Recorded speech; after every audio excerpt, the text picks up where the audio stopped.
प्रशासन सुरू झाल्यापासून नागरिकांचे अनेक प्रश्न होते आणि या प्रश्नामध्ये रस्ते, लाईट, ड्रेनेज हे नेहमीचे प्रश्न आहेत, पण त्याचे तरीसुद्धा या प्रश्नांची संख्या वाढत असताना त्या सुविधा नागरिकांना आपल्याला व्यवस्थितरित्या देता याव्यात यासाठी लोकप्रतिनिधींची तळमळ आणि आयुक्तांशी चर्चा करत असताना त्यापुढील अनेक कामांना प्राधान्य मिळालं पाहिजे यासाठी आजची ही बैठक आयोजित केली होती।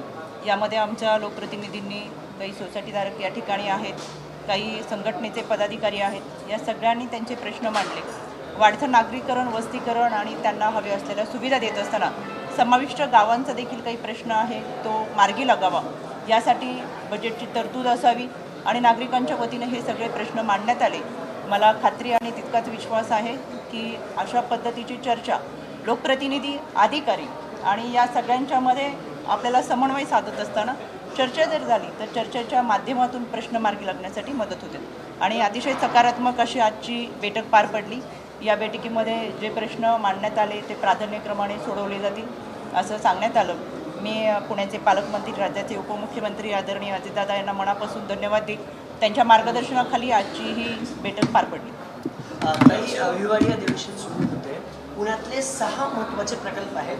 पुरंदरचा विमानतळ असेल, रिंग रोडचं भूसंपादन असेल, मेट्रोचं विस्तारीकरण असेल किंवा इतर शहरातल्या गेल्या 2 अधिवेशनाचा रेकॉर्ड पाहिला तर पुणे शहरासाठी आणि जिल्ह्यासाठी कुठल्याही आमदारांनी आवाज उठवला नाही।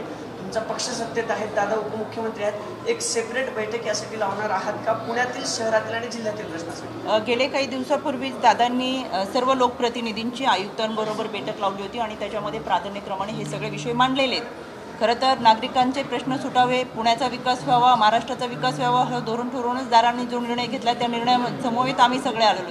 त्याच्यामुळे प्राधान्यक्रमाने सगळ्या गोष्टी होत राहतील आणि त्याच्यासाठी आपण निश्चितपणाने ह्या बैठका आयोजित करतोय। दादा आता अधिवेशन झाल्यानंतर सुद्धा पुण्यामध्ये वेळ देतील आणि यामध्ये हे सगळे विषय मांडले जातील।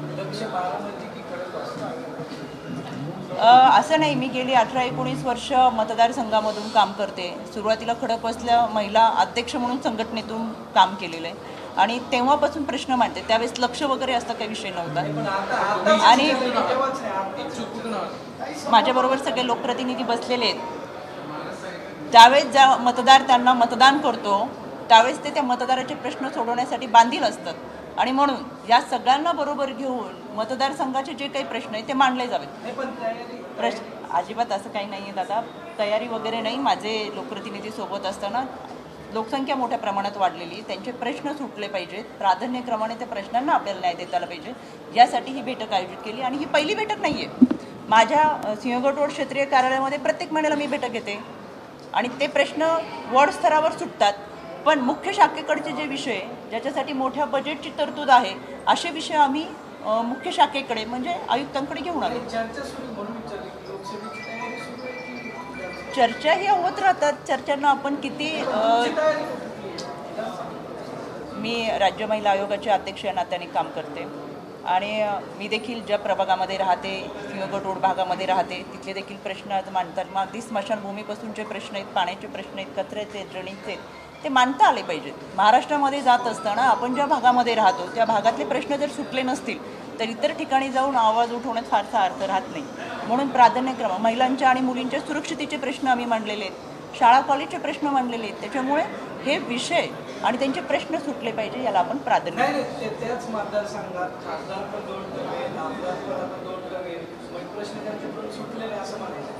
बऱ्याच वेळा ते त्यांच्या पद्धतीने प्रश्न सोडवण्यासाठी प्रयत्न करतात। मुख्य शाखेचा विषय कधी कधी वॉर्ड स्तरावरती चालत नाही, वॉर्ड स्तराचे विषय खाली संबंधित कर्मचारी सोडवत असतात। त्याच्यामुळे प्रत्येकाच्याकडचे प्रश्न वेगवेगळे असतात, जे सुटत नाही त्याच्यासाठी आम्ही पाठपुरावा करतोय। जे सुटले झाले त्याच्या आता ही जनता ठरवेल, जनतेच्या माध्यमातून ते जनतेचे प्रश्न आहेत, जनता उत्तर दिल त्याचं, ते आमचा प्रश्न नाही आहे। आम्ही आमचे प्रश्न घेऊन महानगरपालिकेत आलो। सोशल मीडियाच्या पोस्टवर तुम्ही एक पोस्ट केली होती आणि त्याच्यावर काही अश्लील कमेंटबाजी झाली होती आणि त्या प्रकरणी काल सायबर विभागात 3 जणांवर गुन्हा देखील झाला।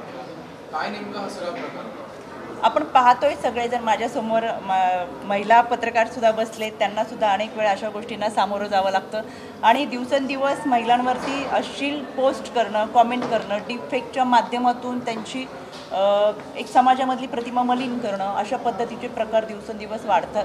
गेली 2 वर्षामध्ये राज्य महिला आयोगाची अध्यक्ष नात्याने मी स्वतः ई सायबर सुरक्षा मिशन सुरू केलेलं आहे. या माध्यमातून काम करत असताना माझ्याकडे येणाऱ्या तक्रारींमध्ये 15 ते 20% तक्रारी ह्या सायबर गुन्हेगारीच्या संदर्भात असतात. यामध्ये महिलेचे फोटो मॉर्फिंग करणं आणि त्याच्यामध्ये कॉन्टॅक्ट नंबर देणं, खाली अश्लील पोस्ट करणं, कॉमेंट करणं, अशा पद्धतीने सातत्याने महिलांवरती ज्या पद्धतीने तिच्या चारित्र्यावरती शिंतोडे उडवणं, बदनामी करणं असे प्रकार होतात. यावेळेस अनेकदा विकृत मानसिकतेला असं वाटतं, ज्या अशा पद्धतीने करत असतात त्यांना असं वाटत असतं की आपल्यावर कोणीच कारवाई करू शकत नाही, आपल्यावरती कारवाई झाली तरी पुढे काही होणार नाही आणि याच्यामुळे त्यांचं धाडस वाढत जातं. गेल्या अनेक दिवसापासून मी पाहते माझ्यावरती पोस्ट कॉमेंट मोठ्या प्रमाणात होतात. पोलीस त्या पद्धतीने कारवाई करतच असतात. पण यावेळेस ठरून काही लोकांनी विकृत भूमिकेतून जर अशा पद्धतीने काही पोस्ट केल्या होत्या, त्यावरती अतिशय अश्लील कॉमेंट केलेल्या होत्या. माझ्या बंधूंनी त्या संदर्भात सायबरकडे तक्रार दाखल केली. सायबर पोलिसांना सांगितलं की तुम्हाला अशा पद्धतीने जिथे कुठे अश्लील अश्लाघ्य आढळेल त्यांच्यावर कारवाई करावी आणि त्या माध्यमातून ही कारवाई झाली आहे. आत्तापर्यंत ही कारवाई होत होती. मी स्वतः सायबरच्या माध्यमातून माझ्याकडे येणाऱ्या तक्रारींसाठी सायबरकडे पाठपुरावा करत असते, पण आम्ही कोणत्याही गोष्टीची प्रसिद्धी किंवा अशा पद्धतीने करत नाही. पण या माध्यमातून मला महाराष्ट्रातल्या महिलांना आवर्जून सांगायचे, जर त्यांच्यावरती अशा पद्धतीने कोणी अश्लील पोस्ट करत असेल, त्रास देत असेल, तर त्यांनी जरूर सायबरकडे तक्रार नोंद करा. अशा पद्धतीने महिलांची बदनामी करणाऱ्यांची गय केली जाणार.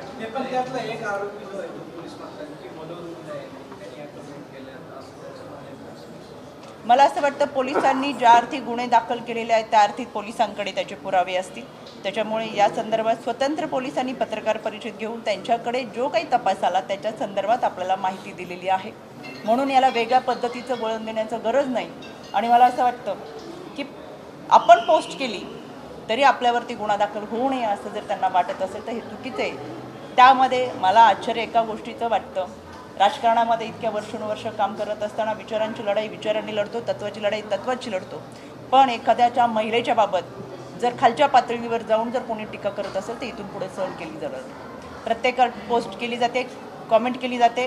ज्यावेळेस त्यांना असं वाटतं की आपल्यावर गुन्हा दाखल होतो तर तातडीने त्या डिलीट केल्या जातात, पण रिकव्हरीमध्ये परत त्या दिसतात. ही समाजाची मानसिकता इथून पुढे चालणार नाही. विचारांची लढाई विचारांनी जरूर लढा.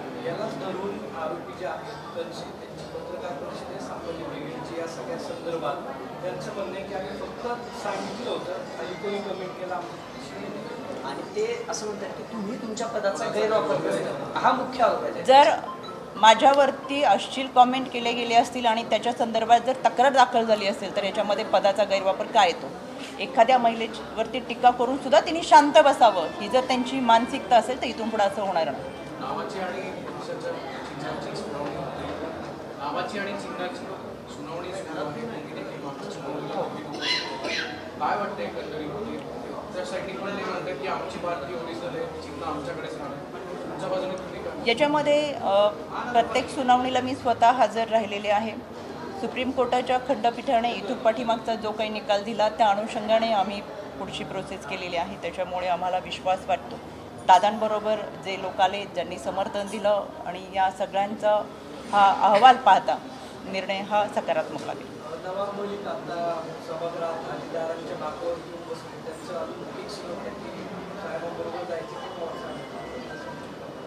महाराष्ट्रातला प्रत्येक लोकप्रतिनिधी हा विकास कामासाठी निवडून आलेला आहे आणि त्याला असं वाटतं दादा ज्या पद्धतीने काम करतात त्याच्यासाठी पहिल्या दिवसापासून महाराष्ट्राच्या जनतेने आणि सगळ्यात जास्त महिला भगिनीने समर्थन दिलं आणि त्याही पुढे जाऊन सर्वाधिक लोकप्रतिनिधी विधानसभेचे, विधान परिषदेचे, अगदी झारखंडचे त्यांनीसुद्धा दादांना समर्थन दिलं एकाच गोष्टीसाठी की आम्ही ज्या भागातून निवडून येतो तिथल्या जनतेची आम्हाला कामं करता आली पाहिजे आणि दादांचा प्रशासनावरील पकड, दादांची कामाची धमक आणि यामुळे आपल्या जनतेची कामं होतील हा विश्वास वाटतो.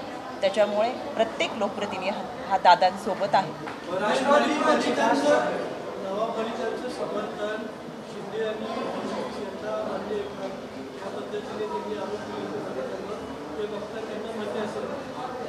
खरं ते दादांबरोबर येत असताना आता हे मान्य नाही मान्य ते पुढच्या ह्याच्यामध्ये आपल्याला सगळ्या गोष्टी समजतील, पण दादांबरोबर येत असताना त्यांनी त्यांची भूमिका मान्य केली.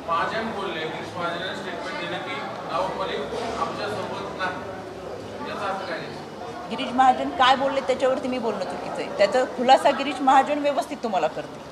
आमचे नेते काय बोलले असतील, आम्ही काय बोललो असेल, तर त्याचा खुलासा आम्ही करू. अजितदादांची. धन्यवाद. दुष्काळाचा एक प्रश्न आहे. दुष्काळाचा एक प्रश्न आहे. तुम्ही राज्यात दौरा करून आलात. खरंतर शेतकऱ्यांची परिस्थिती खूप गंभीर आहे, नाजूक आहे. तुम्ही स्वतः एका मोठ्या पदावरती आहेत. सरकारला काही मागण्या करणार आहात, काही विनंती करणार आहात? दुष्काळ तुम्ही स्वतः दौरा केलाय. यामध्ये दादांनी स्वतः सातत्याने महाराष्ट्रातील शेतकरी, कष्टकरी, कामगार यांच्या संदर्भातले विषय असतात, हे सातत्याने मार्गी लागावे म्हणून बैठका घेतलेल्या आहेत. लोकप्रतिनिधी म्हणून अनेक लोक स्वतः शेतकऱ्यांच्या बांधावरती जाऊन त्याची पाहणी करतात. अधिवेशनामध्ये हे प्रश्न सुटतील आणि त्याच्यासाठी कृषी मंत्र्यांपासून सगळे तत्पर आहेत आणि हे येणाऱ्या कालावधीमध्ये आपल्याला दिसतंय त्यांनी त्यांच्यासाठी तरतुदी सुद्धा केलेल्या आहेत. त्यांचे काही मागण्या आहेत त्या मान्य करण्यासाठी प्राधान्यक्रमाने आपण निर्णय घेतो.